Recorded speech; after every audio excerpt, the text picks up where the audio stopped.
আমাদের সংস্কৃতি, আমাদের সংস্কার সর্বদা থাকবে আমাদের সাথে। ভারতের মহান গ্রন্থ আর কাব্যের সম্পূর্ণ সংকলন। সাবস্ক্রাইব করুন তিলক। আর আমি নিজের লম্বা লম্বা বাহু দিয়ে বনের পশু পক্ষীদের ধরে খাই। তাই হে রাম, আমায় কৃপা করো, আমার এই শরীরকে মুক্ত করো। সূর্য অস্ত হবার পূর্বেই আমায় কোনো গর্তে ফেলে দিয়ে আমার মূল ফল ভোজনে দিলে দেখো ভক্তির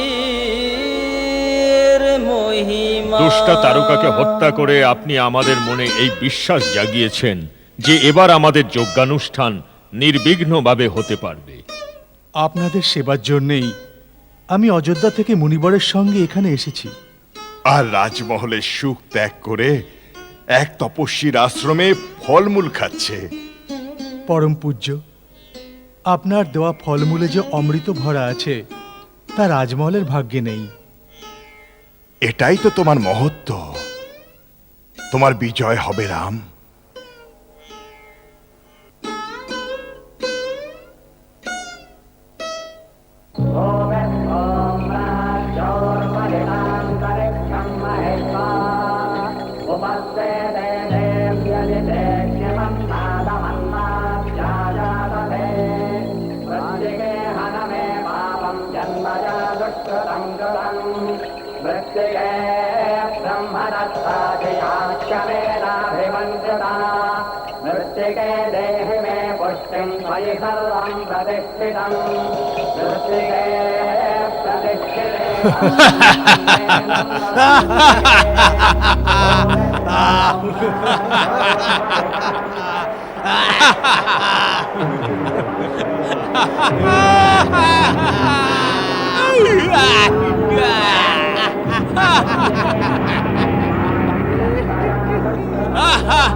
দশরথ নন্দন, সুবাহু ও মারিচকে হত্যা করে তুমি আমাদের সিদ্ধ আশ্রমকে নির্ভয় নিষ্কণ্টক করে দিয়েছ। তপস্বী মুনিজনদের পক্ষ থেকে আমি তোমাদের দুই ভাইকেই অভিনন্দন জানাচ্ছি। গুরুজনের অভিনন্দন নয়, আশীর্বাদ পাওয়া উচিত। গুরুদেব, আপনার দেওয়া জ্ঞান ও অস্ত্রশস্ত্র শক্তিতেই আমি ওই দুষ্ট নিশাচরদের নাশ করতে পেরেছি।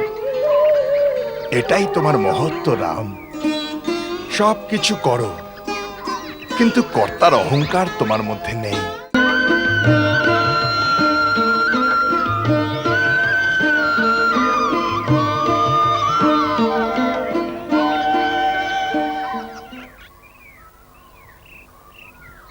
গুরুদেব, এই আশ্রম বড় বিচিত্র মনে হচ্ছে।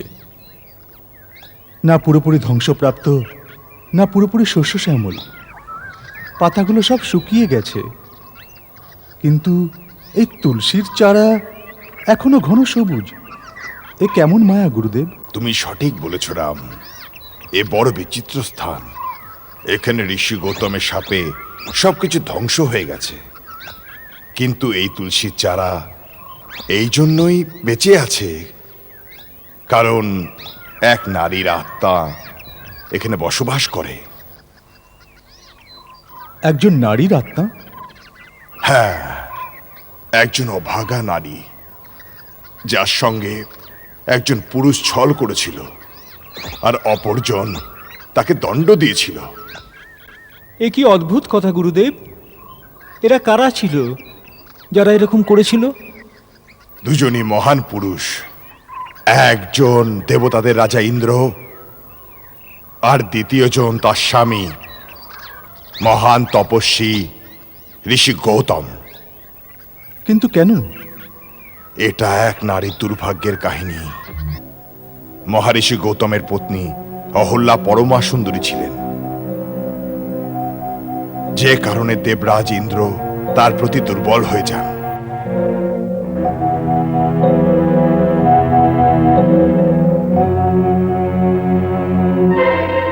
একদিন যখন মহারিষি গৌতম ভোরে স্নানের জন্য নদীতে যাচ্ছিলেন,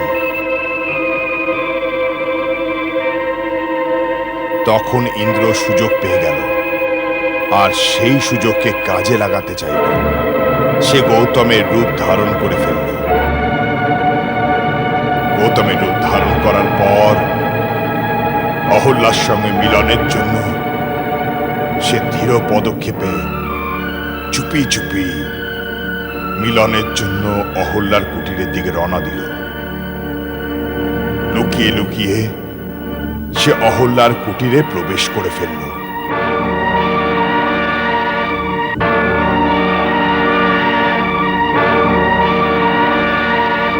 যখন ইন্দ্র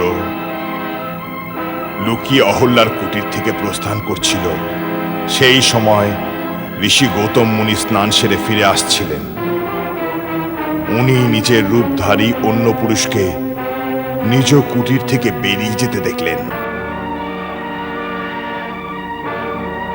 উনি বুঝতে পারলেন এটা ইন্দ্রের কপট চাল। ক্রোধিত হয়ে উনি ইন্দ্রকে শাপ দিলেন এবং তাকে বিফল করে দিলেন। অহল্যা কুটির থেকে বাইরে এলেন। উনি বুঝতে পারলেন যে ওনার সঙ্গে ছল করা হয়েছে।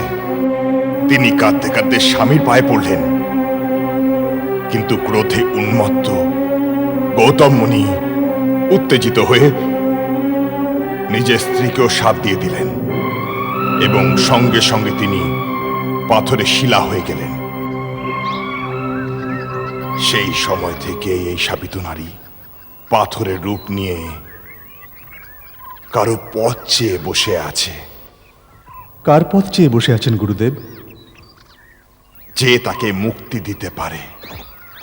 রাম, কারোর উপর দোষ চাপিয়ে শাস্তি দিতে সবাই পারে, কিন্তু সেই পতিত পাবন যে কাউকে মুক্ত করে দিতে পারে তারা বিরল হয়।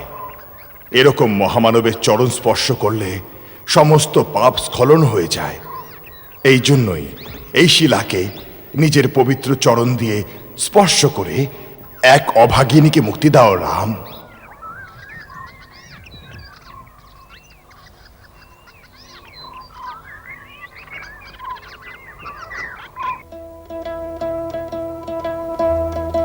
অহল্যা তুমি বড়ই ভাগ্যবতী, রামের স্পর্শে তুমি ধন্য হলে, রামের স্পর্শে তুমি ধন্য হলে। অহল্যা তুমি বড়ই ভাগ্যবতী, রামের স্পর্শে তুমি ধন্য হলে। স্বয়ং ভগবানের পরশ পেলে, রঘুবরের কাছে যে পৌঁছাতে পারে না, রঘুবর নিজে এসে, রঘুবরের কাছে যে পৌঁছাতে পারে না, রঘুবর নিজে সে দেখা দিল তারে, সকল ভাগ আছে ধরাতে রামেরই দয়াতে, রামের স্পর্শে তুমি ধন্য হলে।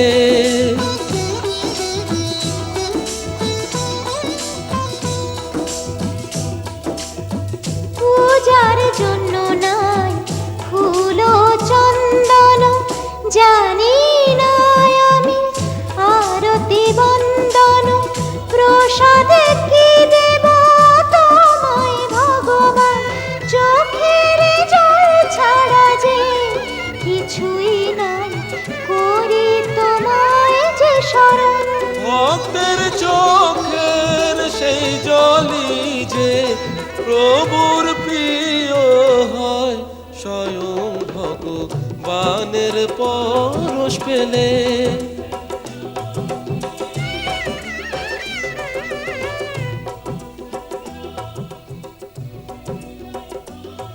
তুমি ভাগবতী গৌতম নারী, বারবার হরির চরণ যে পায়। যা মনেতে ভাবিব সেবার পাইব, গেল পতি লোকে আনন্দ ভরে, গেল পতি লোকে আনন্দ ভরে, গেল পতি লোকে আনন্দ ভরে। জয় জয় রাম, জয় জয় রাম, জয় জয়।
কবন্ধ রাক্ষসকে প্রহার করতে পারে এমন বীর তোমরা কারা?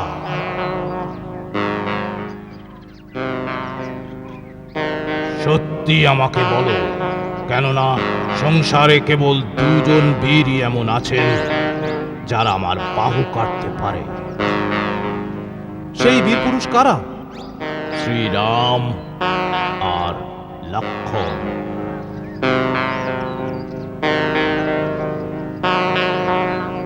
তুমি রাক্ষস হয়েও রাম আর লক্ষ্মণকে কেমন করে জানো? আমি বাস্তবে রাক্ষস ছিলাম না, ঋষি স্থূলশিরার শাপে আমি রাক্ষস হয়ে গেছি।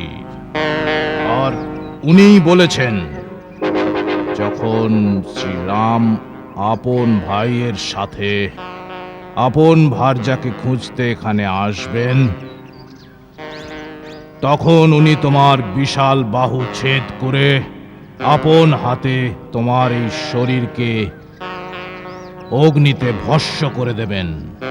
তখন তুমি শাপ মুক্ত হয়ে যাবে। যদি তুমি সেই রামই হও তো সত্যি কথা বলো, আমাকে তোমার পত্নীর বিষয়ে এক গুরুত্বপূর্ণ সংবাদও দিতে হবে। আমি সেই রাম কবন্ধ। আমার পত্নী সীতার সম্বন্ধে তোমার ঠিক কি জানা আছে? আমি তো কেবল এটুকুনি জানি যে রাবণ নামের এক রাক্ষস আমার পত্নী সীতাকে হরণ করে নিয়ে গেছে, কিন্তু সে কোথায় থাকে, কেমন ওর প্রভাব প্রতিপত্তি, এ আমি জানি না। যদি তুমি জেনে থাকো তো কৃপা করে ওর সম্পর্কে আমার সমস্ত সূচনা দাও। এখন দিতে পারবো না। আমার এই রাক্ষস শরীর সাপজনিত। ঋষির শাপে আমার সুন্দর শরীরের সাথে আমার দিব্য জ্ঞান আর বিজ্ঞান দুই লুপ্ত হয়ে গেছে। যদি তুমি আমায় গর্তের মধ্যে ফেলে আমার এই শরীরকে দাহ করো, তাহলেই আমি আবার আমার পূর্ব গন্ধর্ব রূপ ফিরে পাব। কিন্তু আমরা তোমায় জীবিত দাহ করব কিভাবে?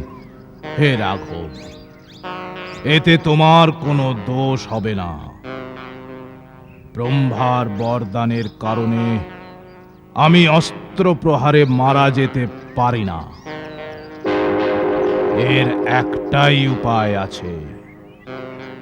ঋষি স্থূলশিরার কথানুসারে অগ্নিতে জ্বালিয়ে দিলেই আমি এই বিরাট শরীরের বন্ধন থেকে মুক্ত হয়ে আমার আসল রূপ প্রাপ্ত হব। এই সময় আমার দিব্য জ্ঞান নেই। শাপের কারণে আমার জ্ঞান আর বিজ্ঞান দুই নষ্ট হয়ে গেছে। বড় অদ্ভুত কথা তো। কিন্তু এটাই সত্যি। আমি তনু নামক এক গন্ধর্ব। পূর্বকালে আমি বড় বীর আর পরাক্রমী ছিলাম, এত সুন্দর যে ইন্দ্র, সূর্য আর চন্দ্রের মতো আমার শরীর মনোহর আর তেজস্বী ছিল। তবু আমি কৌতুক বশে ভয়ানক রাক্ষস রূপ ধারণ করে ঋষি মুনিদের ভয় ভীত করতাম। এতে আমার আনন্দ হতো।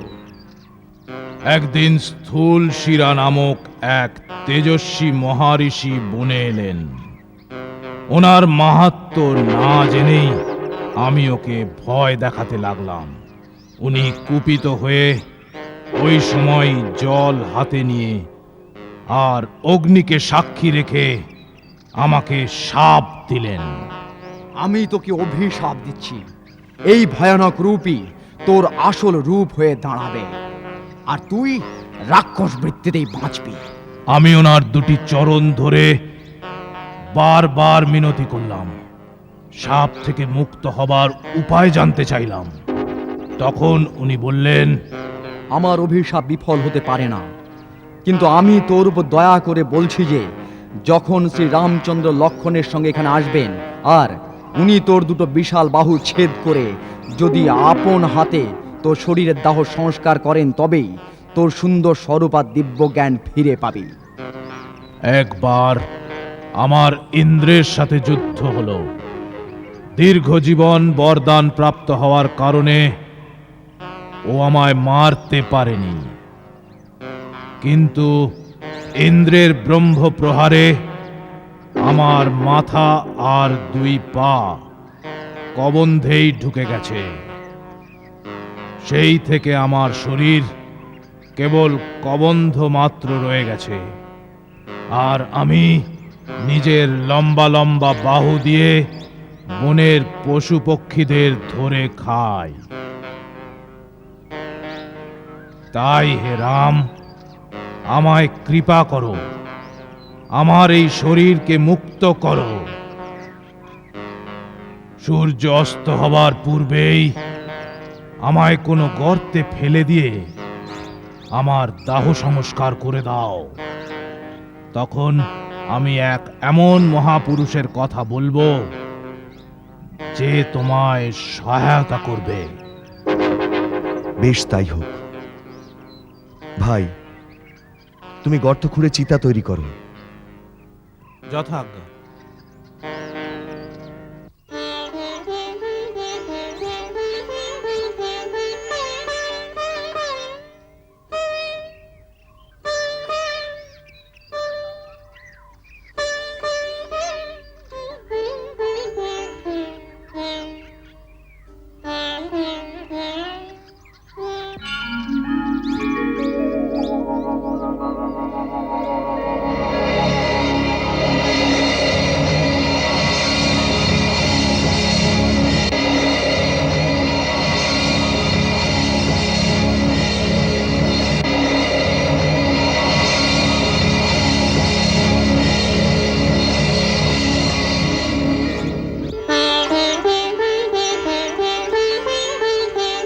হে রাঘবেন্দ্র, আপনি ধন্য।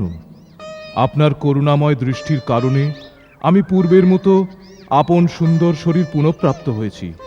এখন আমি আমার দিব্য জ্ঞানে যা অবলোকন করছি তা জানাতে চাই।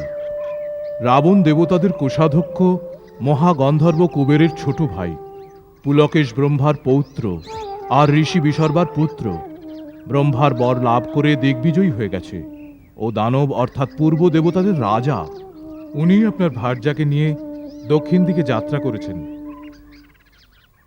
যেখানে উনি গেছেন সেখানে আমার দৃষ্টি যায় না, কিন্তু আমি যা দেখতে পাচ্ছি তাই বলে যাচ্ছি। দক্ষিণের দিকে গেলে আপনি এক পরমবীর বানরের রাজা সুগ্রীবকে পাবেন। ওনার সাথে আপনার মিত্রতা হবে।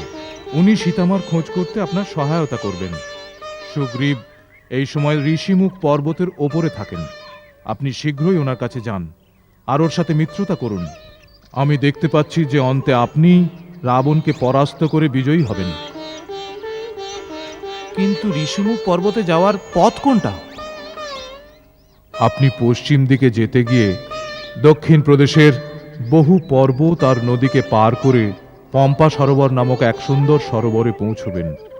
ওখানে মহামুনি মাতঙ্গের আশ্রম আছে। ওনার তপবনের প্রভাবে ওই আশ্রমের নিকটে চলে এলেই প্রাণীর হিংসার সমস্ত প্রবৃত্তি স্বয়ংই নষ্ট হয়ে যেতে থাকে। মাতঙ্গমুনি আর জীবিত নেই, কিন্তু ওনার এক পরম শিষ্যা মহাতপস্বিনী সর্বরী এখনো ওখানে থাকেন। উনি আপন গুরুর আজ্ঞানুসারে আপনার আগমনের প্রতীক্ষা করে রয়েছেন। উনি আপনাকে ভগবান মনে করে নিত্যদিন আপনার পূজা করেন। যখন আপনি ওর সাথে মিলিত হবেন তখন উনিই আপনাকে মহাবলী সুগ্রীবের কাছে পৌঁছনোর পরের রাস্তা বলে দেবেন। হে রাম, আপনি নির্ভয়ে থাকুন। আপনি অবশ্যই বিজয়ী হবেন। এখন আমায় আজ্ঞা দিন। প্রণাম।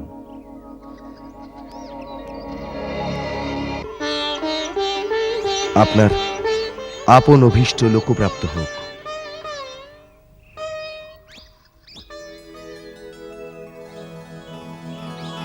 ভিলেনি পরম তপস্বিনী সবরি যার নাম, গুরু মতঙ্গ বলে গেছে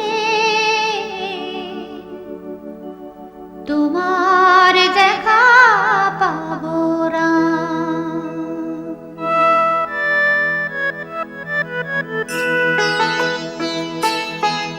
কবে দর্শন দেবে, কবে দর্শন দেবে রাম পরহিতকারী, কবে দর্শন দেবে রাম দীন হিতকারী। রাম দর্শন আশায় দিন কাটায় যে সবরি, রাম দর্শন আশায় দিন কাটায় যে সবরি।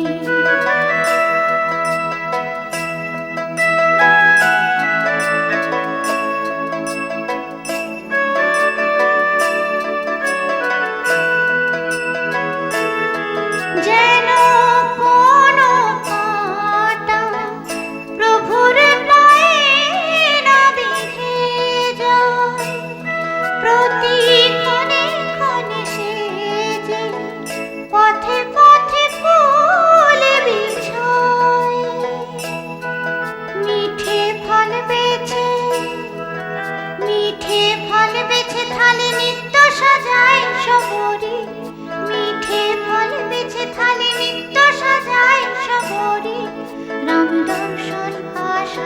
দিন কাটায় যে সবরে, রাম দর্শন আশায় দিন কাটায় যে সবরে।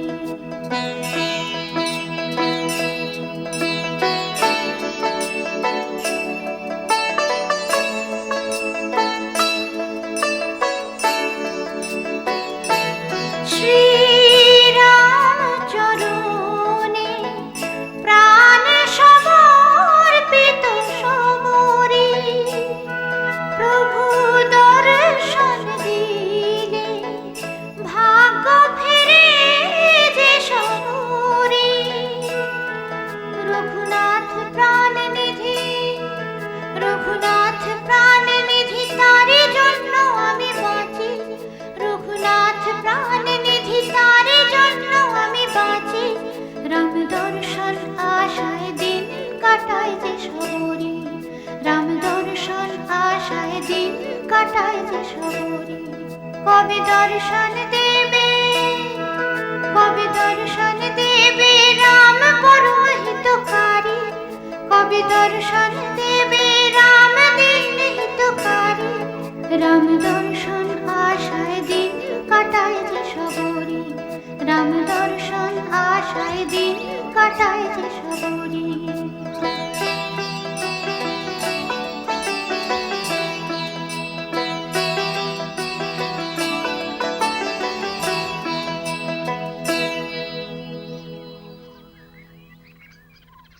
আমার রাম, আমার রাম,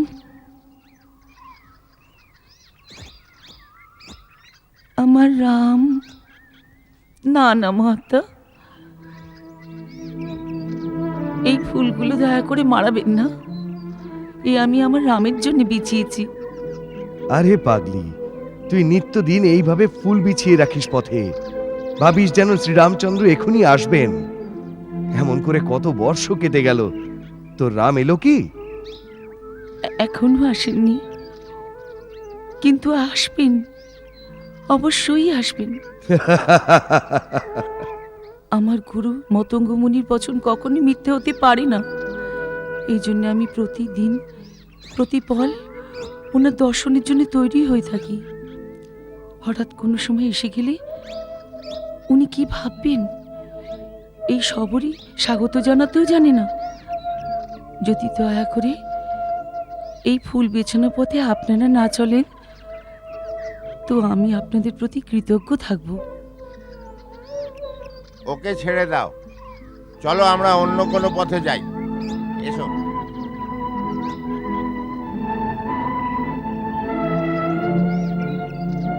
আমার রাম। আমার তো মাঝে মাঝে মনে হয় সবরই বোধহয় পাগল হয়ে গিয়েছে। হতে পারে, কিন্তু এটাও ভুলো না যে ভক্তি আর পাগলামিতে তেমন তফাৎ নেই। সাংসারিক দৃষ্টিতে দেখলে ভক্তকে পাগলের মতোই দেখায়। সবরই মহা তপস্বিনী, আর উনি সিদ্ধিপ্রাপ্তও বটে, কিন্তু ওর সিদ্ধির অহংকার লেশমাত্র নেই। এটাই এক প্রকৃত ভক্তের পরিচয়। যথাজ্ঞা গুরুদেব। রাম, আমার রাম, আমার রাম, আমার রাম। দাঁড়ান, আবার এসেছেন আমার ফুল নষ্ট করতে।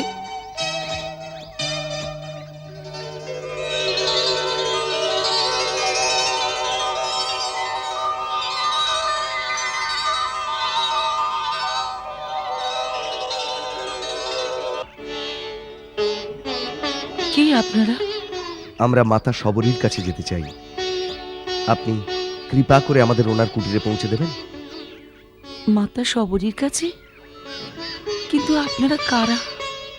আমি রাম, আরে আমার ছোট ভাই লক্ষণ।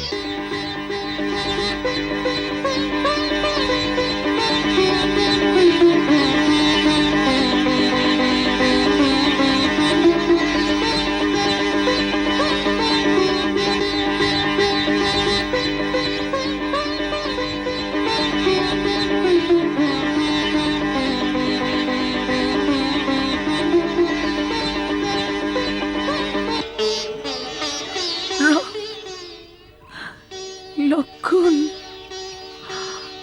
আপনারা এসেছেন প্রভু, আপনারা এসেছেন এই সপরির কুটিরে। এই বৃদ্ধ চোখে আপনাদের চিনতে পারিনি প্রভু, আমাকে ক্ষমা করে দিন প্রভু,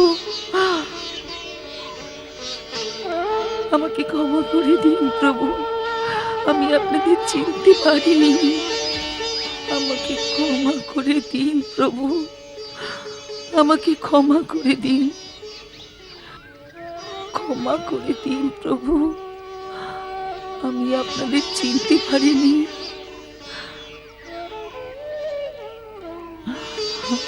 আমার প্রভু, আসুন আমার সঙ্গে, আসুন আমার প্রভু, আসুন।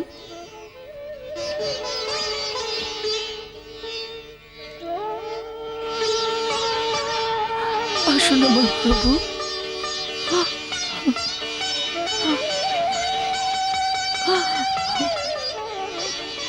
আমার প্রভু, আসুন। প্রবেশ করুন প্রভু, প্রবেশ করুন, প্রবেশ করুন। আপনার চরণ স্পর্শে আমার কুটির পবিত্র হয়ে গেল। বিরাজ করুন প্রভু, বিরাজ করুন, বিরাজ করুন। বসুন, বসুন, আপনিও বসুন। আমি আপনাদের চরণ ধুইয়ে দিই।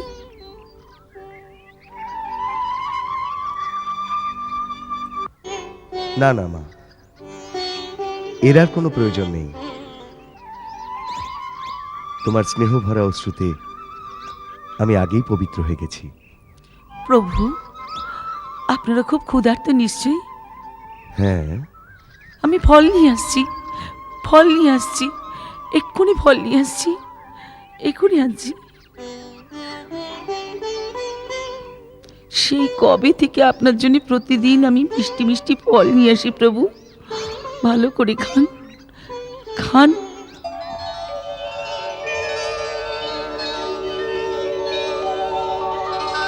খান প্রভু, খুব মিষ্টি ফল, আমি সবগুলো চেখে চেখে দেখেছি।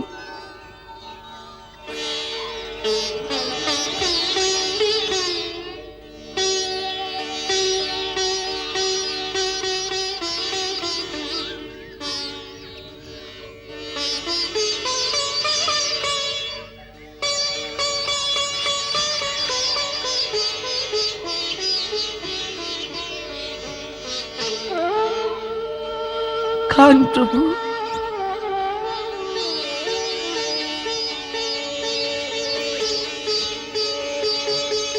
ভাই খাও।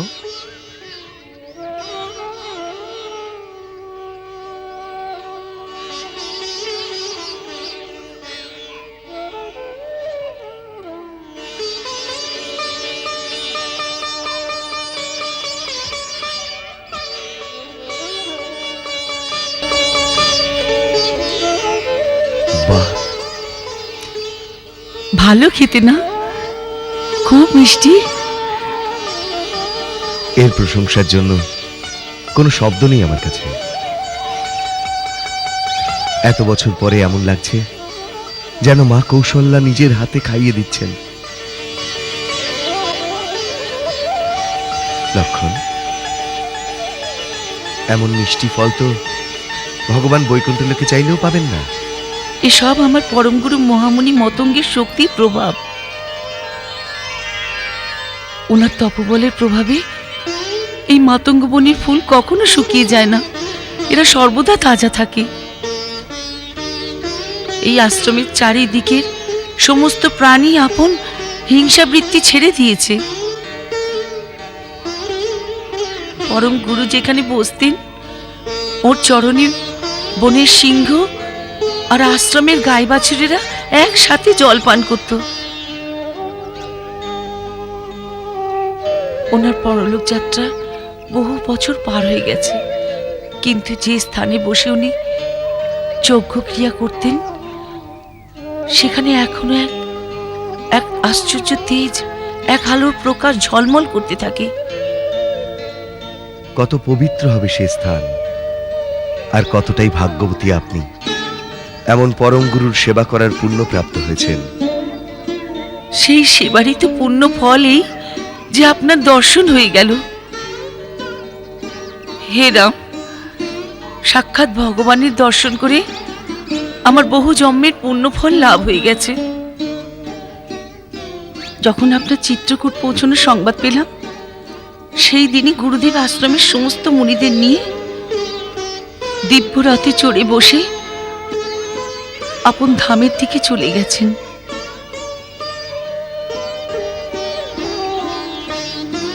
আমার মধ্যে ভক্তিভাবের প্রবণতা দেখে উনি বিশেষ কৃপার কারণে আমায় এই কুটিরে থাকবার আদেশ দিয়ে বললেন যে একদিন শ্রীরাম লক্ষ্মণের সাথে এই আশ্রমে এসে তোমার অতিথি হবেন।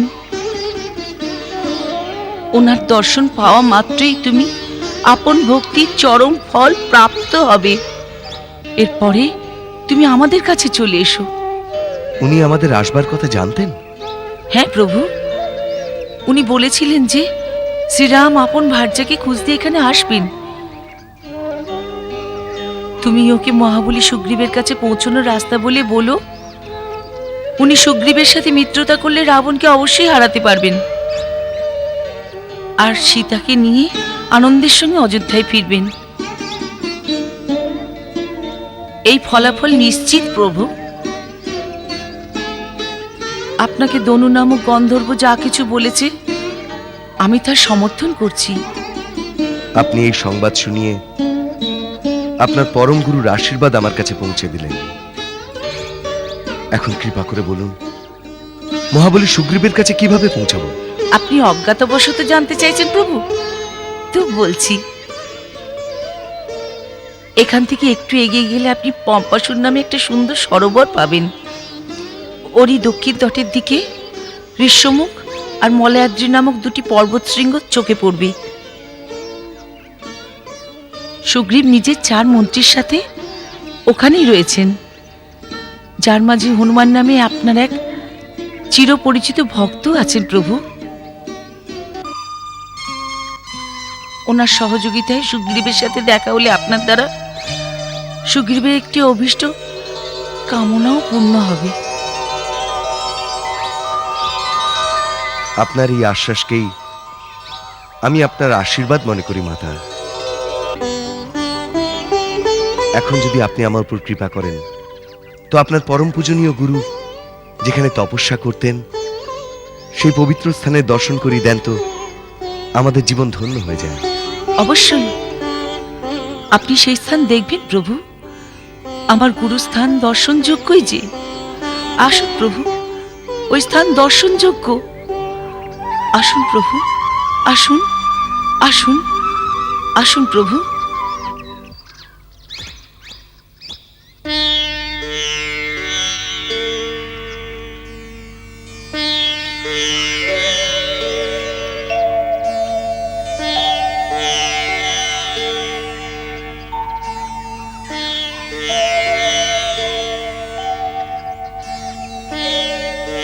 দেখো লক্ষ্মণ, যখন একজন মানুষ স্বার্থের সীমা পার করে পরমার্থের ভূমিতে তপস্যা করেন, তখন তার শক্তির কত তেজ হতে পারে। এই ঋষি হিংসার এই প্রদেশে যে অহিংসার ধর্মের জ্যোতি জ্বালিয়েছেন, তার প্রকাশ এত বছরেও ক্ষীণ হয়নি। মহামুনি, আপনি যেখানেই থাকুন আমাদের আশীর্বাদ করুন, আমরা যেন কর্তব্য আর পরমার্থের পথ ধরে দৃঢ় বিশ্বাসের সাথে এগিয়ে চলি। মাতা, এমন মনে হচ্ছে যেন আপনি আমাদের গুরুর সাথে সাক্ষাৎ দর্শন করিয়ে দিয়েছেন। আপনার ধন্যবাদ শব্দ দিয়ে হতে পারে না। এবার আমাদের বিদায়ের আজ্ঞা দিন। আজ্ঞা তো তার আগে আপনি আমাকে দেবেন রাঘবেন্দ্র, আর তারও আগে আপনার ভক্তিরসের জ্ঞান আমায় দিতে হবে। মাতা, আমি তো শুধু এটুকুই জানি, ভগবানের কাছে জাতপাত, জ্ঞান, ধর্ম, কুল, গুণ আর চতুরতার কোনো স্থান নেই। উনি কেবল ভক্তির সম্পর্ককেই সত্য বলে মানেন। আর আপনি তো স্বয়ং পরম সিদ্ধা, ভক্তির পরাকাষ্ঠা। আমি কি আপনাকে জ্ঞান দিতে পারি? না প্রভু, আমার গুরুজির এই আদেশ ছিল যে আমি আপনার শ্রীচরণের সেবাতে ভক্তি আর আপনার অমৃত কথায় ভক্তির জ্ঞান পাব। হে রাম, আমার নিজ কুলে উৎপন্ন এই শরীর ত্যাগের আজ্ঞা দেওয়ার আগে আপনি আমায় ভক্তির জ্ঞান প্রদান করুন প্রভু। মাতা, আমি গুরুজনের কাছে যে ভক্তির মহিমা শুনেছি তাই আপন হৃদয় দিয়ে বলি, আপনিও হৃদয় দিয়ে গ্রহণ করুন। নবধারা ভক্তির কথা বলে যাই, অনুধাবন করো তোমরা সবাই। প্রথম ভক্তি হলো সাধু সঙ্গ, দ্বিতীয় যে ঈশ্বর কথা প্রসঙ্গ। গুরুপদ পঙ্কজ সেবা, তৃতীয় ভক্তি প্রমাণ।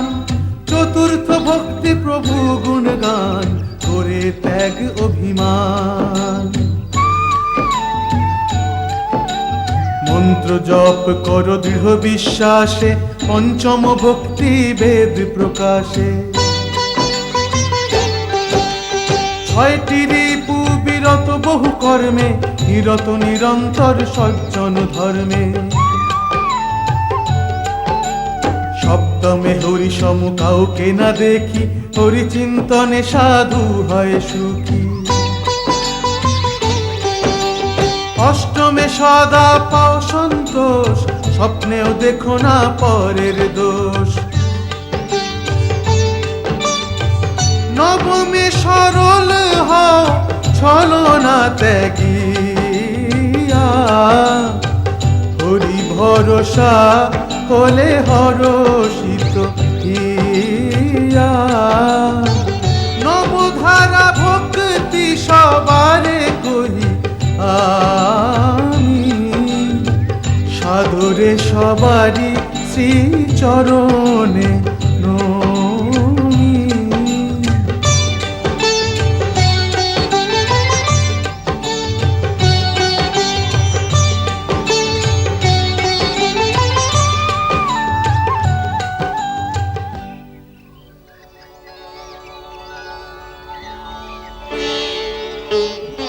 হে দীন দয়াল, আপনি দিন জেনেও যে এই সেবিকাকে দয়া করেছেন তা সর্বদা করে যাবেন প্রভু। এমন দয়া করবেন যে আমার চিত্তে এই শ্রীচরণ থেকে কখনো যেন বিমুখ না হয়। এখন আপনি আমায় আমার গুরুদেবের কাছে যাওয়ার আদেশ দিন প্রভু।